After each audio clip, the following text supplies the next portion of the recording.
Graças e paz, amém, irmãos?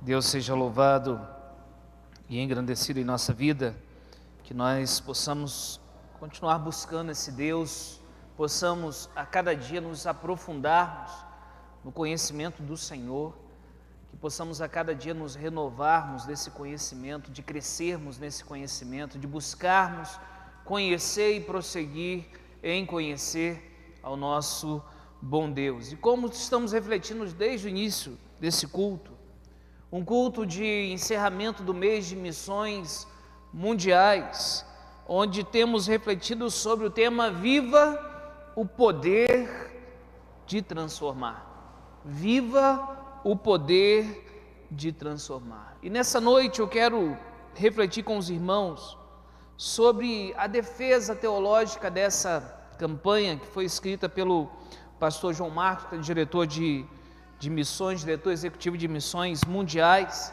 da Junta de Missões Mundiais Batista, que fala justamente sobre essa divisa, que é essa divisa que nós estamos refletindo durante o mês de julho. E eu gostaria que você pudesse parar para pensar e refletir sobre o que vem na sua mente quando você pensa sobre missões. O que vem na sua cabeça em primeiro lugar? Será que missões é a gente enviar uma oferta para alguém que está num local longínquo? E é somente isso e mais nada? Será que missões é nós também não nos envolvermos porque nós já temos um local específico para evangelizar, que é Trajano de Moraes, que é a sua família, que é a sua casa, que é o seu trabalho? Será o que é missões? O que isso significa? Em primeiro lugar, definir missões. Missões vem de uma palavra latina, em latim, que é mito, que significa enviar. Então, quando você pensa sobre mês de missões em igreja, quando você pensa sobre a sua vida e missões, se você entregou a sua vida para Jesus, significa que você assumiu um compromisso. E agora você tem uma missão de vida. Amém, irmãos? Que missão é essa, pastor? Foi lida hoje a grande comissão, ou seja, a grande missão da sua vida e da minha vida, que está lá em Mateus capítulo 28. Toda autoridade, disse Jesus, me foi dada no céu e aonde? Então quem tem toda a autoridade? Jesus. E aí ele diz, portanto vão, portanto ide, e façam o quê? Discípulos. Discípulos de quem? De Jesus. E façam discípulos em Trajano. Somente em Trajano? Não. Portanto, ide e fazei discípulos de todas as nações. Vão e façam discípulos de todas as nações, batizando-os em nome do Pai, do Filho e do Espírito Santo. Ensine a eles, esses discípulos, a guardar todas as coisas que eu tenho ordenado para vocês. Mas não se esqueçam de uma coisa, eu vou estar com vocês todos os dias, até a consumação dos séculos, ou até o fim dos tempos. Então, pastor, qual é a missão de vida que eu tenho? A nossa missão de vida é fazer discípulos. Discípulos de quem? De Jesus. E como que eu falo de missões para alguém? Como que eu faço missões? Eu ensino as pessoas aquilo que eu aprendi com Jesus. Aquilo que aconteceu na minha vida, eu desejo que aconteça na vida de outras pessoas. Se o que aconteceu comigo é algo bom, eu quero que aconteça na vida de outras pessoas. Se ser resgatado das trevas, se ser retirado de um caminho de morte, de destruição, de inferno, de condenação eterna é algo bom, eu quero que outras pessoas também sejam resgatadas. Se ser agraciado, se ser transformado, se ser moldado à imagem daquele que é o Criador e o sustentador de todas as coisas, é algo bom. Eu quero que outras pessoas sejam moldadas. Se ter Jesus no meu coração é algo bom. Se nascer de novo é algo bom. Se ter uma nova vida em Cristo é algo bom, se ter o próprio Cristo, o próprio Deus, o Criador de todas as coisas, sustentador de todas as coisas, se ter a vida em mim, que é Jesus, é algo bom, eu quero que outras pessoas também a tenham. Missões é quando o mendigo encontra pão, mas ele quer dividir o pão com outros que estão necessitados. Ele não quer comer sozinho, porque ele sabe que as outras pessoas estão necessitadas, estão com fome, e elas não são saciadas pelas coisas do mundo, porque o mundo oferece os prazeres deliciosos dessa vida, mas o que o mundo entrega são ervas daninhas e comida envenenada, que a consequência dela é a morte, é o sofrimento e a condenação eterna. E nessa noite eu gostaria que você pudesse pensar e refletir que a ação do Espírito que transforma a minha vida, que transformou a minha vida, ela leva-nos a viver o poder de transformar outras vidas. Então, quando você assume um compromisso com Jesus, você também está assumindo um compromisso de vida, você também está assumindo uma missão que o Senhor, e aí você não pode se esquecer disso, porque a pergunta é: você aceita Jesus como Senhor e Salvador da sua vida? Sim, o Senhor disse: toda autoridade me foi dada no céu e na terra, então vão, é uma ordem, e façam discípulos de todas as nações, batizamos em nome do Pai, do Filho e do Espírito Santo. Diante dessa introdução, eu quero convidar os irmãos a abrirem suas Bíblias. Segunda carta de Paulo a Timóteo, capítulo 2, capítulo 1, versículo 7. 2 Timóteo, capítulo 1, versículo 7, que é justamente a divisa do tema de missões mundiais, que estamos encerrando hoje. Como a irmã Juliana disse, nossa diretora de missões, você que deseja ofertar para missões, você poderá fazê-lo até o fim desse mês, né? Teremos quarta-feira também nas ofertas alçadas, você vai poder ofertar para missões. Você vai poder também, através da sua oferta, levar pão para quem está necessitado. E o pão aqui que eu estou falando é Jesus, o pão da vida, amém, irmãos? Diz assim a palavra do Senhor. Quem achou, diga amém. Porque Deus não nos deu espírito de covardia, mas de poder, de amor e de moderação.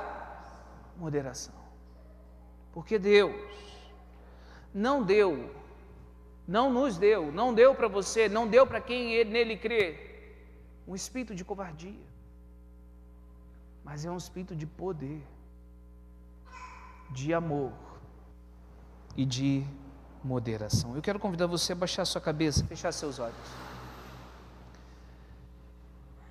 E eu gostaria que você pudesse, nesse momento, elevar seus pensamentos ao Senhor, e falando com Deus da sua vida, peça a Ele: Deus, fale comigo, que eu venha entender a importância de assumir a missão que o Senhor me deu, de me envolver de corpo e alma na missão que o Senhor me deu. Fale com Deus nessa noite. Ele está aqui, Ele está ouvindo a sua oração. Deus está aqui nesse momento, Ele está ouvindo o seu clamor, a sua oração. Deus não é somente Deus de longe, Ele é Deus de longe e Deus de perto. Pai, obrigado pela Tua palavra que foi lida.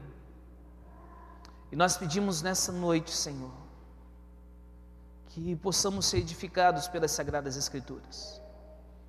Que possamos, como igreja, Pai, ser fortificados, edificados, avivados pela Tua poderosa palavra. Fale conosco, fale com o Teu povo. nós precisamos e necessitamos ouvir a Tua voz. Que sejamos, ó Pai, alcançados por essa poderosa palavra, que é a palavra do Senhor. Palavra essa que é viva e que é eficaz. Palavra essa que não passa, ela permanece para sempre. Obrigado pelo privilégio de estarmos aqui nessa noite. Nós te bendizemos, ó Deus, em nome de Jesus. Amém e amém, Senhor. Essa, irmãos, é a segunda carta de Paulo a Timóteo. E essa é a última carta que o apóstolo escreveu antes da sua morte. E creio e cremos que Paulo, nesse momento da sua vida, está preso. E ele está aguardando a sua própria condenação e ele não espera que ele será livrado. Ele já aguarda e espera que a sua condenação será a própria morte. E Paulo, ele é o principal missionário da igreja do primeiro século. Mas agora ele está preso, ele está acorrentado, ele está no meio desse julgamento. Então Paulo escreve essa carta. Ele escreve essa carta para Timóteo, para passar instruções, para a continuação do ministério daquele que é o seu filho na fé, que é Timóteo, para que este também permaneça firme, para que este que é Timóteo não venha se envergonhar daquilo que ele está vendo o apóstolo passar, pois não é algo simples estar preso. E aqui o apóstolo está preso por pregar o evangelho do Senhor. E pastor, o que a gente aprende aqui em primeiro lugar? A gente aprende que servir Jesus não é brincadeira. Servir a Jesus não é algo que a pessoa faz sem refletir. Pelo contrário, o próprio Jesus, ele vai nos dizer que é necessário avaliar o preço de seguir a Ele. Isso não é qualquer coisa que se faça. Quando o jovem rico chega diante de Jesus e diz: bom mestre, o que farei para herdar a vida eterna? Muitos diriam naquele momento, nos tempos de hoje: vem para a igreja, está tudo resolvido. Mas Jesus diz: se você quer ser perfeito, vai e vende tudo o que? Por quê? Porque ele não tinha dinheiro, era o dinheiro que tinha ele. Então Jesus toca na raiz do problema. O dinheiro é um excelente servo, irmãos, excelente. Com dinheiro pode-se fazer muita coisa, pode abençoar muitas pessoas, não é verdade? Amém? Pode abençoar muitos missionários, pode ampliar diversos campos missionários. O dinheiro é um excelente servo. O problema é quando o dinheiro te tem, e aí ele se torna um péssimo senhor. Inclusive ele é chamado de mamon. E Paulo, ele está vivenciando este momento. E ele deixa claro que servir a Cristo não é uma brincadeira. E ele compara seguir a Cristo.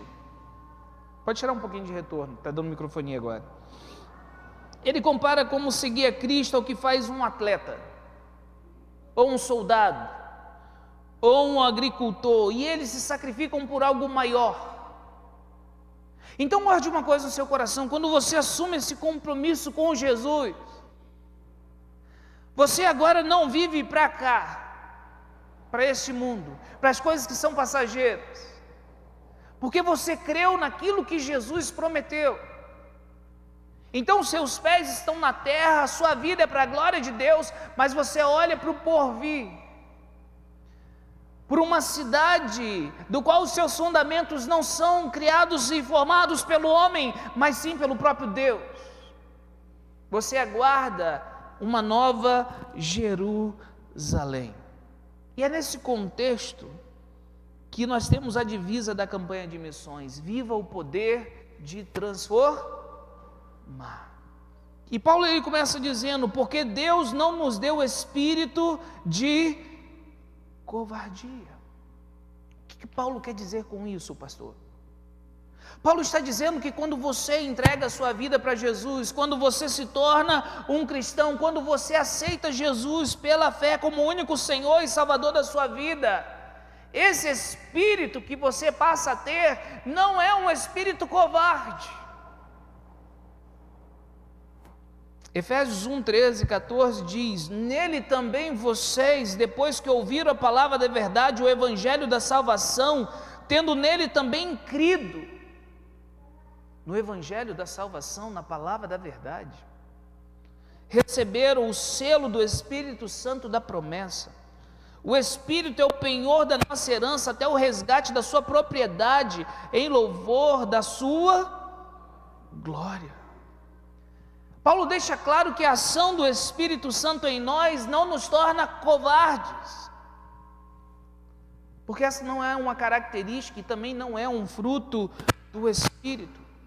Irmãos, a covardia, ela tem sua fonte no medo das consequências daquilo que você faz. Então você imagina os missionários que estão nos campos, nossos irmãos em Cristo. E eles estão indo em países que são países longínquos. Eles precisam aprender uma língua diferente. Eles precisam, muitas das vezes, irmãos, entrar através do esporte, porque eles não podem pregar a palavra de maneira aberta, como a gente faz aqui hoje. Eles precisam, muitas das vezes, usar diversos tipos de estratégias, para que depois que eles dão uma volta, como a gente diz na China, eles consigam deixar uma semente plantada no coração daquelas pessoas. Por quê? Porque ali é proibido de pregar a mensagem do Evangelho, e quando eles falam de Jesus para alguém, eles estão correndo o risco de morte, o risco de vida. Eles são sujeitos à morte. Eles estão sujeitos a acontecer com eles o que está acontecendo com Paulo, porque Paulo está o quê? Preso. E Paulo está esperando a sua condenação. Então, quando nós falamos sobre missões, quando nós falamos sobre ser cristão, nós precisamos lembrar que a Bíblia diz que Deus não nos deu o espírito de covardia. E Paulo chama a atenção de Timóteo para que o medo e a covardia não venham paralisá-lo. Irmãos, o medo paralisa a gente. O medo paralisa. A covardia paralisa. Ela deixa a pessoa inerte, sem fazer nada. Tem um leão lá fora, pastor, eu não vou não. E ele fica em casa. Diz a Bíblia que esse é o preguiçoso, né? Tem um leão lá fora, e todo dia você tem que vencer um leão, 2, 3, não tem jeito. Mas o covarde, ele não enfrenta o leão. O medo faz com que você fique parado.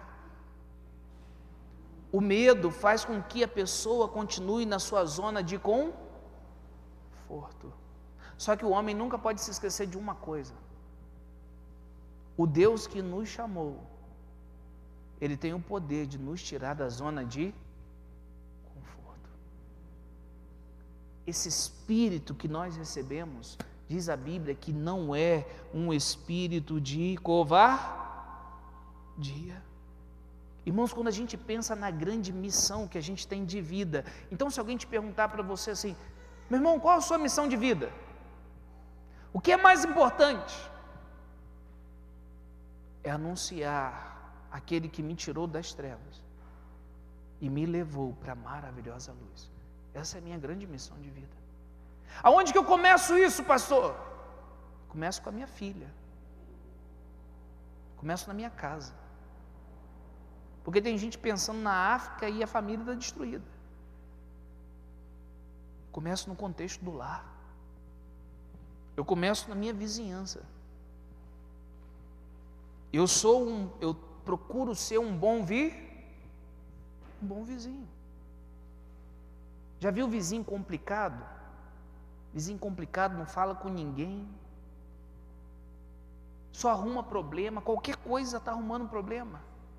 Crente não pode ser vizinho complicado, irmãos. Crente é alguém que abre portas e não alguém que fecha portas. Crente é aquele que faz uma galinha com batata e convida o vizinho para ir comer na casa dele. É claro que a gente está num contexto ainda de pandemia, né? Mas quando está tudo bem, ele é aquele que faz a diferença. Ele abre portas. Por quê? Porque ele quer alcançar. Então, quando a gente fala sobre missões, nós precisamos entender que nós somos enviados. E esse ser enviado não é somente na África, na Ásia, no Oriente. É em casa. É onde você está. É na sua vizinhança. Nós somos chamados para fazer discípulos de Jesus. E quando a gente pensa sobre essa grande missão de vida, não há espaço para covardia, porque diz a Bíblia que Deus não nos deu espírito de covardia. Eu trago alguns dados rápidos para os irmãos, da organização cristã internacional Portas Abertas. Eu não sei se alguns dos irmãos já ouviram. Essa é uma organização que ela está há mais de 60 anos, internacional, ajudando os cristãos, ajudando a igreja perseguida. E alguns dados que nós temos mais recentes, isso dos países que estão ali entre os 50 primeiros, onde a perseguição aos cristãos é alta, severa e extrema. Esses dados eles dizem que 340 milhões de cristãos estão sendo perseguidos nos dias atuais. Você já parou para pensar sobre isso? Você é um cristão, você pode pregar o evangelho, você pode ler a Bíblia, você pode vir no templo hoje, você pode adorar Jesus, você pode cantar, ninguém está impedindo a gente de adorar, de transmitir essa mensagem. Mas existem 300 e pelo menos, esse é o número mínimo, porque é uma estimativa mínima, pode ser muito maior. Pelo menos 340 milhões de irmãos nossos estão nesse momento sofrendo perseguição, alta perseguição, uma severa perseguição, junto das suas famílias, junto dos seus negócios, junto da igreja que eles fazem parte. Portas Abertas, essa organização, ela também diz que 1 em cada 8 cristãos no mundo estão enfrentando hoje esse tipo de perseguição. 4.277 cristãos foram detidos sem julgamentos, condenados e presos, sem julgamento. Estão presos 4.277 cristãos no ano de 2021. 4.761 cristãos, quase 5.000, foram mortos só porque professaram a sua fé. Só porque diretamente disseram que creem em Jesus. Nós estamos dizendo quase 5.000 pessoas que deram a vida só porque disseram que são de Jesus. Porque não negaram a Jesus, porque professaram e viveram Jesus. 1.710 cristãos foram sequestrados e desaparecidos em perseguição. Ninguém sabe onde está. Provavelmente incluído até mesmo no número de mortos. Sabe por quê? Por causa de Jesus. Jesus disse: se eles fizeram com Jesus o que eles fizeram,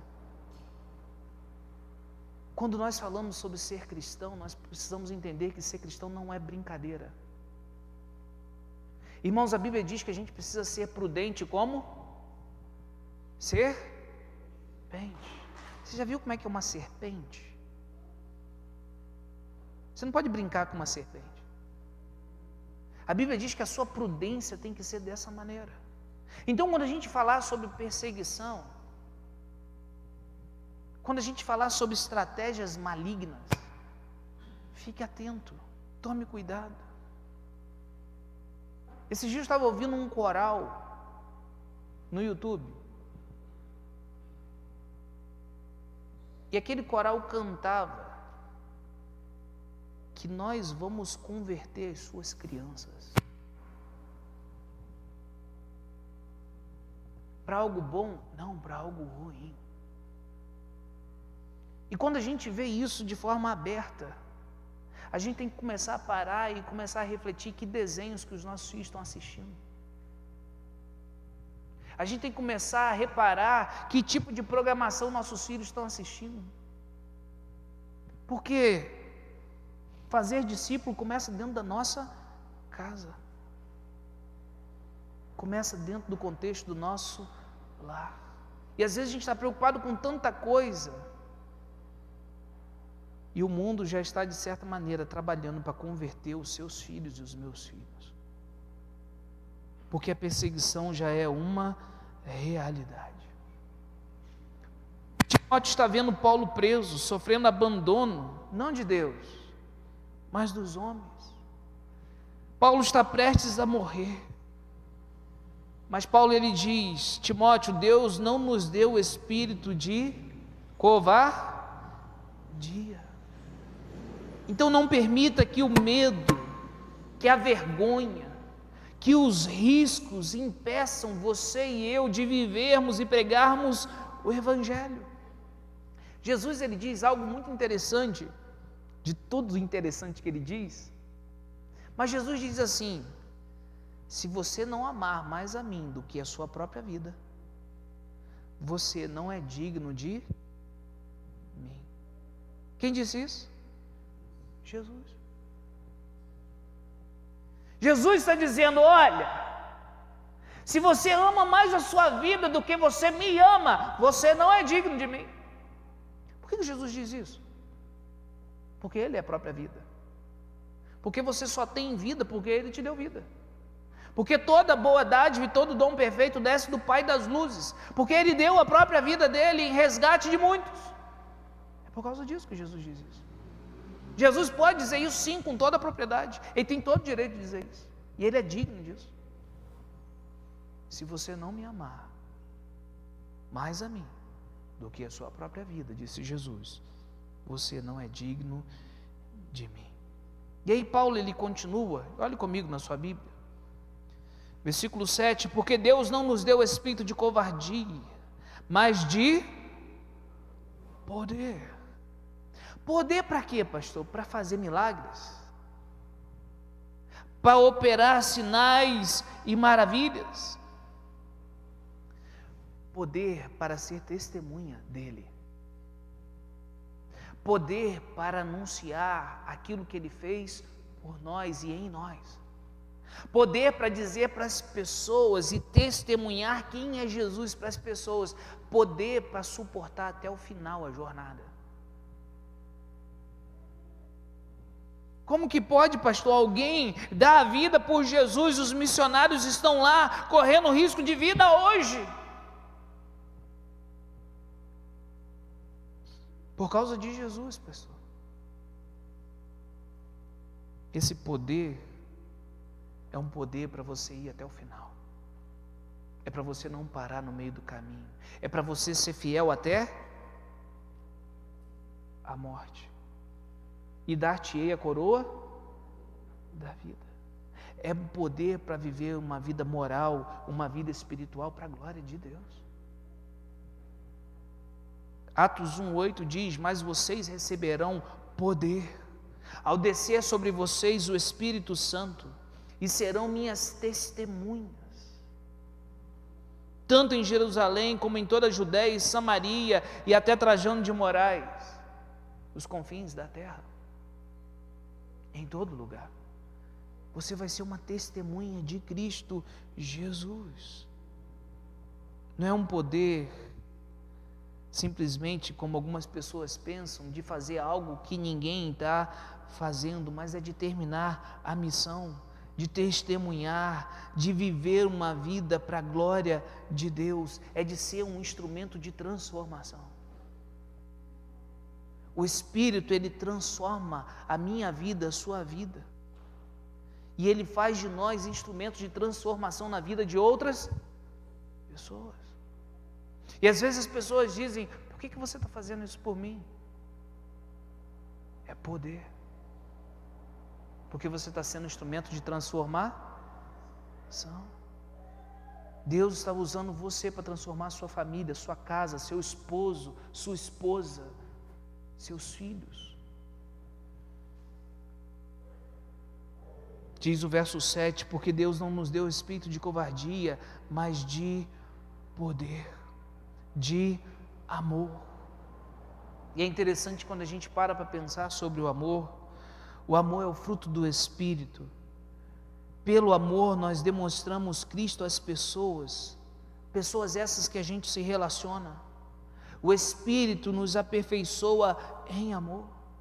Irmãos, nós cumprimos nossa missão e vivemos o poder de transformar quando a gente está pronto para servir e disposto a amar. Se uma pessoa que você ama, você está aqui agora, nesse momento, e acabou o culto, alguém ligar para você, uma pessoa que você ama de todo o seu coração, sua mãe, seu pai ligar para você e falar assim, ele está lá em Macaé, filho, estou precisando de você. E você tem o carro, você tem condições de ir para lá. Você vai parar tudo o que você está fazendo. E você vai partir. E você vai. Por quê? Por amor. Você não vai perguntar, quanto que você vai me dar para mim aí? Você não vai fazer isso. Por quê? Porque você ama. As pessoas que nos amam, e quando a gente para pensar nisso, a gente já lembra de pai e mãe, né? Eu lá em casa são só 2, eu e meu outro irmão. São só 2, né?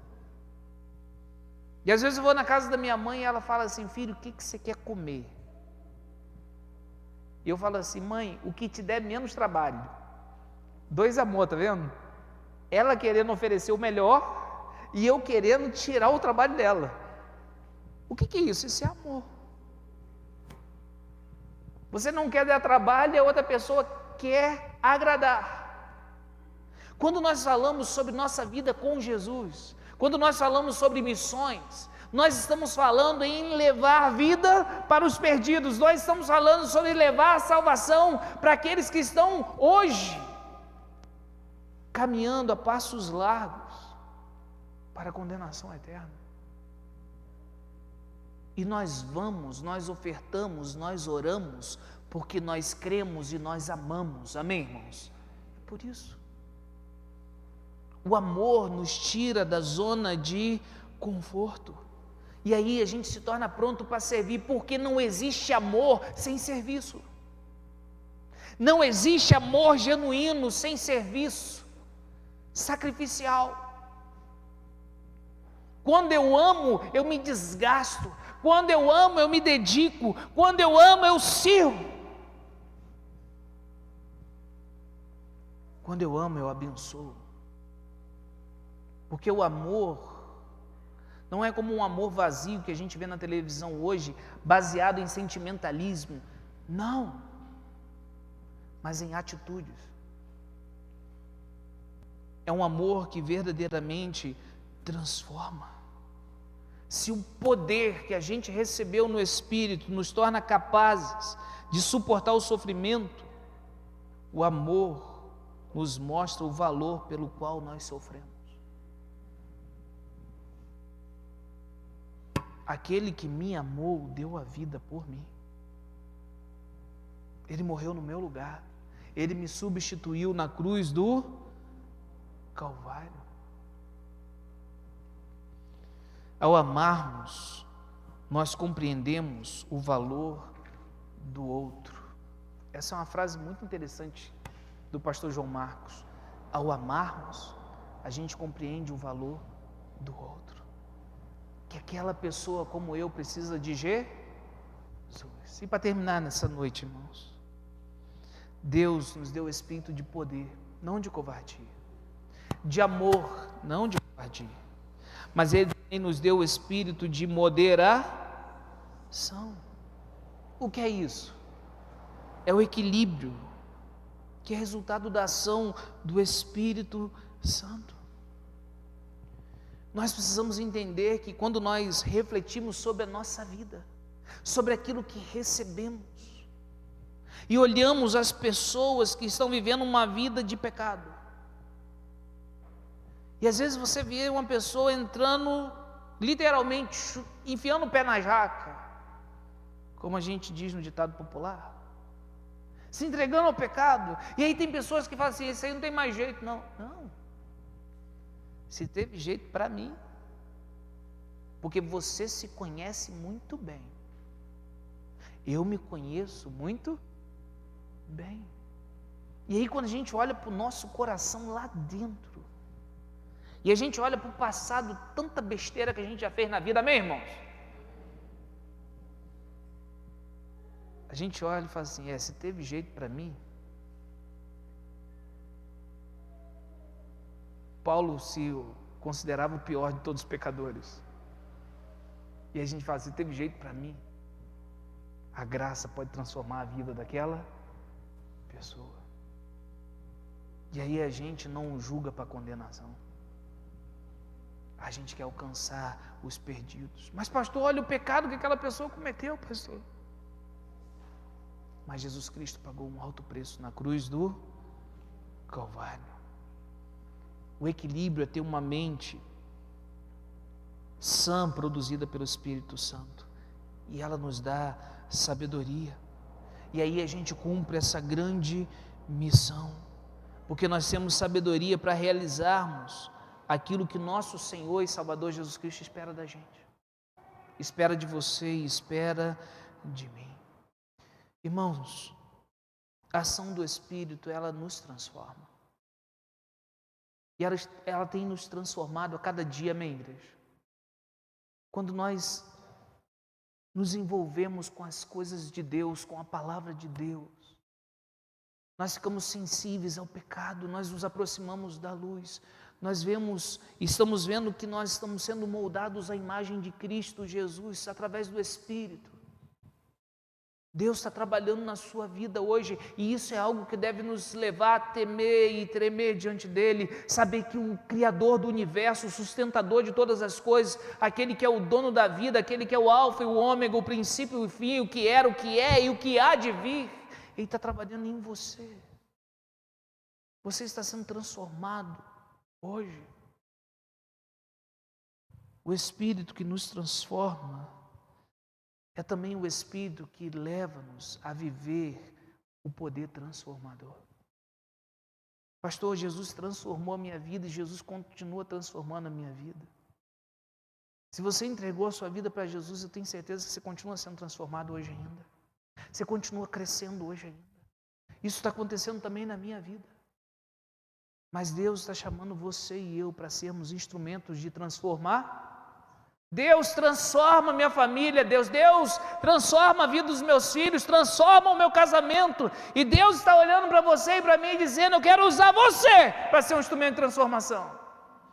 Então se coloca na brecha para ser um instrumento de transformação na mão de Deus. Deus quer usar a sua vida. Deus já deu o Espírito Santo dele para todo aquele que nele crê, amém, igreja? Deus quer usar a sua vida, meu irmão. Deus tem propósito para a sua vida, Deus tem propósito para a minha vida. Não pense que você nasceu onde nasceu, numa família complicada, uma família turbulenta muitas das vezes, porque às vezes é assim que a gente pensa, nasceu em Trajano de Moraes, em Macaé, em Campos, eu não sei onde você nasceu, mas eu sei que tudo isso está debaixo do controle de Deus. E não foi à toa que você nasceu onde nasceu. Não é à toa que você está onde você está. O Deus que você serve tem poder para tirar você da onde você está hoje e botar você em qualquer lugar do mundo. Mas foi aí que Deus colocou você. É nessa família que você está hoje, que você nasceu, que nós estamos hoje.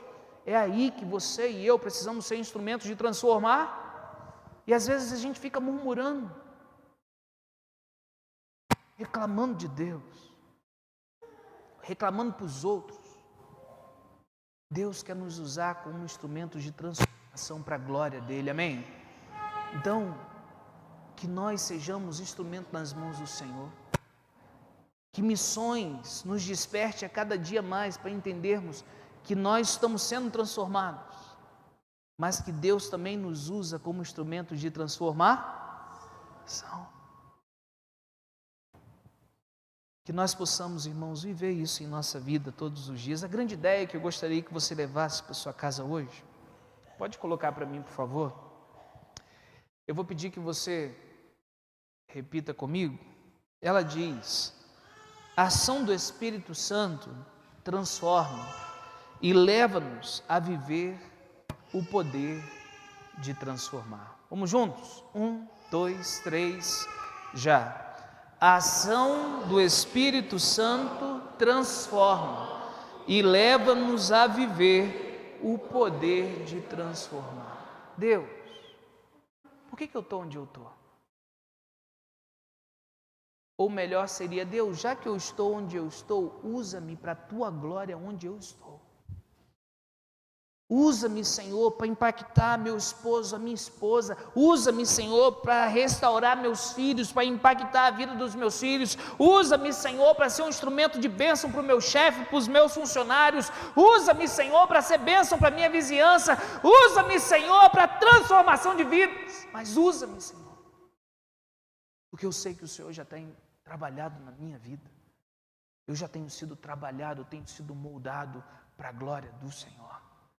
Que a gente possa viver esse poder de transformar, que a gente seja instrumento de transformação.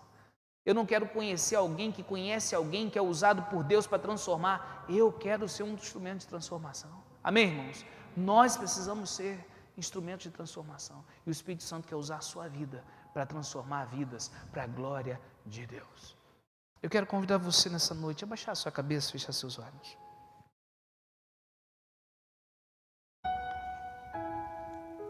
Missões significa libertação da escravidão. E muitas pessoas estão escravizadas. E Deus quer usar você, através do Santo Espírito dele que habita em você, para libertar vidas. Missões é levar uma mensagem de reconciliação para aqueles que estão afastados de Deus. Missões é levar uma mensagem de paz para aqueles que estão debaixo da ira. Missões é levantar adoradores de Deus, que hoje adoram a si mesmos, ou adoram a criação do Deus, que é o sustentador e o criador de todas as coisas. Deus quer usar você, e Ele colocou o Espírito dele dentro de você, e Ele está moldando a sua vida e a minha vida, mas Ele também quer usar você e a mim para sermos instrumentos de transformação. Que a nossa resposta seja nessa noite, que a sua oração nesse momento seja nessa noite: Deus, usa-me, eis-me aqui, Senhor, envia-me a mim. Envia-me, Senhor, a minha família. Envia-me, Senhor, os meus filhos. Eis-me aqui, Senhor, envia-me para o meu marido, para a minha esposa. Envia-me, Senhor, para a minha família, para a minha parentela. Envia-me, Senhor, para a minha vizinhança. E, Senhor, onde eu não posso ir, que eu seja um instrumento de oração, que eu venha ofertar, que eu venha abençoar, que eu venha fortalecer aqueles missionários que lá estão. Mas usa-me, Senhor, para a Tua glória. Usa-me para a exaltação do Teu nome. Que eu seja um instrumento de transformação para a glória do Teu nome. Pai, obrigado, Senhor, pela Tua palavra. Obrigado, Senhor, porque a Tua palavra nos desperta. E obrigado porque nós recebemos essa grande missão, a missão mais importante da nossa vida: anunciar as virtudes do Senhor, proclamar quem é o Senhor, ensinar para as pessoas aquilo que nos foi ordenado, levar, ó Pai, águas aos sedentos, levar pão aos famintos, levar a luz para aqueles que estão na escuridão, levar a vida para os mortos, levar a mensagem de salvação que é Jesus Cristo, o pão da vida, a luz do mundo, a água verdadeira que jorra para a vida eterna. Ó Deus, que nós, como igreja do Senhor, sejamos instrumento em Tuas mãos para a Tua glória. E perdoa-nos, Pai, quando nós reclamamos, murmuramos. Perdoa-nos, Pai, quando nós nos desviamos do caminho, porque não há outro caminho, só Tu tens palavras de vida eterna. E ajuda-nos, Senhor, a sermos instrumento de transformação na nossa casa, em nossos relacionamentos, que venhamos nos colocar na brecha do muro, Pai, que venhamos nos dedicar à Tua palavra, que venhamos nos dedicar a uma vida de oração, que venhamos nos dedicar à nossa missão de vida, para a glória do Teu nome. Obrigado, Pai, pelo Teu Espírito que habita em nós. Obrigado pela salvação em Cristo Jesus. Obrigado pela tua igreja, Pai, que tem se dedicado a fazer missões para a tua glória, pela vida de cada irmão, cada irmã presente ou nos seus lares. Nós glorificamos ao Senhor nessa noite e nós te exaltamos, ó Deus, em nome de Jesus, Pai. Amém e amém, Senhor. Que Deus abençoe nossas vidas, em nome de Jesus. Estamos terminando o culto dessa noite, amém, irmãos? Amém? Eu não sei se há alguém conosco que esteve aniversariando nessa semana, alguém presente? Não?